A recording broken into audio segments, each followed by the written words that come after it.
Assalamualaikum warahmatullahi ta'ala wabarakatuh. Sesiapa yang tak tahu nak buat apa, atau dalam erti kata yang lain free masa yang banyak, kebiasaannya mereka ini akan sibukkan diri dengan bergosip dan mencari cerita-cerita yang tak bermanfaat. Sebab apa jadi begini? Puncanya kerana waktu itu akal mereka tidak ada hala tuju, tak tahu nak fikir apa, hingga kan terpaksa mencari hal-hal yang tak penting untuk isi masa lapang. Secara faktanya, saat paling bahaya bagi akal fikiran manusia adalah apabila manusia itu tak tahu nak buat apa ketika mempunyai waktu lapang. Jika ada satu hari kita merasakan diri kita ada waktu lapang tanpa ada benda yang perlu kita buat atau kita fikirkan, maka kita kena ajar diri kita rasa susah hati dengan masa free yang ada itu. Sebab jika kita biarkan masa lapang itu begitu sahaja, ditakuti ketika itu kita mula membuang masa dengan melakukan perkara-perkara yang lalai. Berapa ramai manusia yang banyak melakukan perbuatan yang sia-sia ketika adanya waktu lapang. Oleh itu, sebagai orang yang mempunyai akal fikiran, kita jangan abaikan masa lapang dengan duduk bersahaja. Buatlah apa-apa aktiviti yang bermanfaat supaya masa yang ada itu memberi kebaikan kepada kita.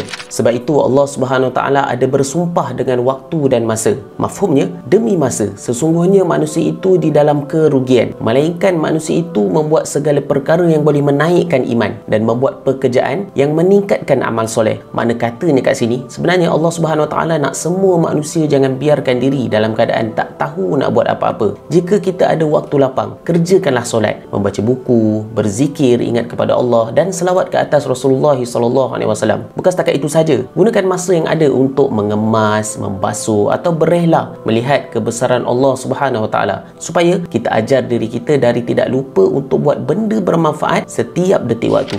Kata pepatah, bunuhlah setiap waktu itu dengan pisau kesibukan. Lihatlah orang yang bertani serta buruh kasar, penuntut ilmu, ahli zikir dan ahli selawat. Mereka ini bebas mendendangkan lagu-lagu ceria. Mereka tidak seperti manusia yang tidur di katil empuk, tetapi sentiasa gelisah dan mengalirkan air mata kesedihan.